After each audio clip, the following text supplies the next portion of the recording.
Welcome back to my channel. जय श्री कृष्णा। कुंती एक अद्भुत महिला थी। पति की मृत्यु के बाद कैसे उन्होंने अपने पुत्रों को हस्तिनापुर में दाखिल करवा कर गुरु द्रोणाचार्य से शिक्षा दिलवाई और अंत में उन्हें राज्य का अधिकार दिलाने के लिए प्रेरित किया, यह सब जानना अद्भुत है। एक स्त्री के संघर्ष में की कहानी में द्रौपदी का नाम तो लिया जाता है, लेकिन कुंती की कम ही चर्चा होती है। तो चलिए जानते हैं कि कुंती की मृत्यु कैसे हुई। यदुवंशी राजा सूरसेन की प्रथा नामक कन्या और वसुदेव नाम का एक पुत्र हुआ। प्रथा नाम कन्या को राजा सूरसेन ने अपनी बुआ के संतानहीन लड़के कुंती भोज को गोद दे दिया। कुंती भोज ने इस कन्या का नाम कुंती रखा। इस तरह प्रथा अर्थात कुंती अपने असली माता पिता से दूर रही। जैसे दशरथ ने अपनी पुत्री शांता को अंग देश के राजा को रोमपद को गोद दे दिया था। वसुदेव का विवाह कंस की बहन देवकी से हुआ। देवकी से श्री कृष्ण का जन्म हुआ। इस तरह कुंती श्री कृष्ण के पिता वासुदेव की बहन और भगवान श्री कृष्ण की बुआ थी। यही कारण था कि भगवान श्री कृष्ण ने कुंती का हर कदम पर साथ दिया था। श्री कृष्ण और कुंती में एक दूसरा रिश्ता था। श्री कृष्ण अर्जुन आपस में सौतेले भाई थे, लेकिन जब अर्जुन ने श्री कृष्ण की बहन सुभद्रा से विवाह किया तो वे आपस में जीजा साले हो गए। कुंती अपने महल में आए महात्माओं की सेवा करती थी। एक बार वहां ऋषि दुर्वासा भी पधारे। कुंती की सेवा से प्रसन्न होकर दुर्वासा ने कहा, पुत्री मैं तुम्हारी सेवा से अत्यंत प्रसन्न हूँ, अतः तुझे ऐसा एक मंत्र देता हूँ जिसके प्रयोग से तू जिस देवता का स्मरण करेगी वह तत्काल तेरे समक्ष प्रकट हो जाएंगे और तेरी हर मनोकामना पूर्ण कर। इस तरह कुंती को एक अद्भुत मंत्र मिल गया। एक दिन कुंती के मन में आया, क्यों ना इस मंत्र की जांच कर ली जाए, कहीं यह यूं ही तो नहीं है। तब उन्होंने एकांत में बैठकर उस मंत्र का जाप करते हुए सूर्यदेव जी का आह्वान कर दिया। उसी क्षण सूर्यदेव प्रकट हो गए। कुंती हैरान परेशान, अब क्या करे।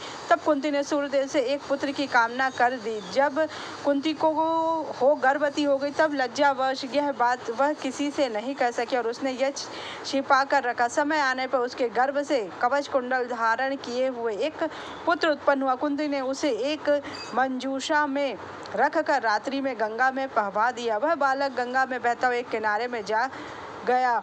किनारे से उसको एक शूद्र पुत्र ने उठा लिया। जंगल में वह सन्यासियों का जीवन जीने लगी, लेकिन पांडु से उनका विवाह हो गया और वह उन्हें श्राप भी मिल गया और उनकी दूसरी पत्नी माधवी भी हो गई और वो अपने पति के साथ जंगल में जाकर सन्यासियों का जीवन बिताने लगी।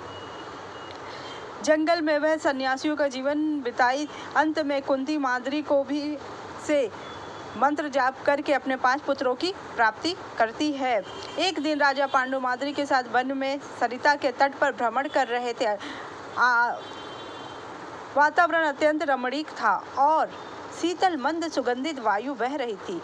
सहसा वायु के झोंक से माद्री का वस्त्र उड़ गया। इससे पांडु का मन विचलित हो गया और उन दोनों के कारण ही माधवी की मृत्यु और पांडवों की मृत्यु हो जाती है, जो कि श्राप फलित होता है और माधवी सती हो जाती है।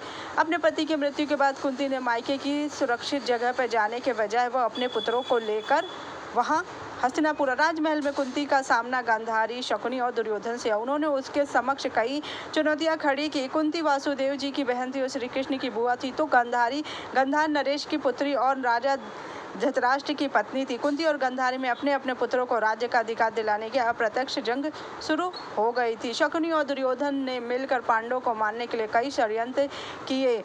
दुर्योधन ने भीम को जहर देकर मारने की भी कोशिश की, लेकिन सहसा वह उसे विषैले नागों ने खूब डसा, जिसके कारण उसका जहर उतर गया और उसके मूर्छा टूटने पर नागों को मारना शुरू कर दिया। यह खबर नागराज वासुकी के पास, तब वह स्वयं भीम के पास है। वासुकी के साथी आर्यनाग ने भीम को पहचान लिया। आर्यनाग भीम के नाना थे, अर्थात कुंती के पिता थे। भीम ने उन्हें अपने गंगा में धोखे से बहा देने का किस्सा सुना। यह सुनकर आर्यनाग ने भीम को हजारों हाथियों का बल प्रदान कर दिया। दुर्योधन ने छल से एक बार कुंती और पांडवों को लाक्षागृह में मरवाने की कोशिश, जिससे वह बच गए और द्रौपदी का स्वयंवर जीत लिया।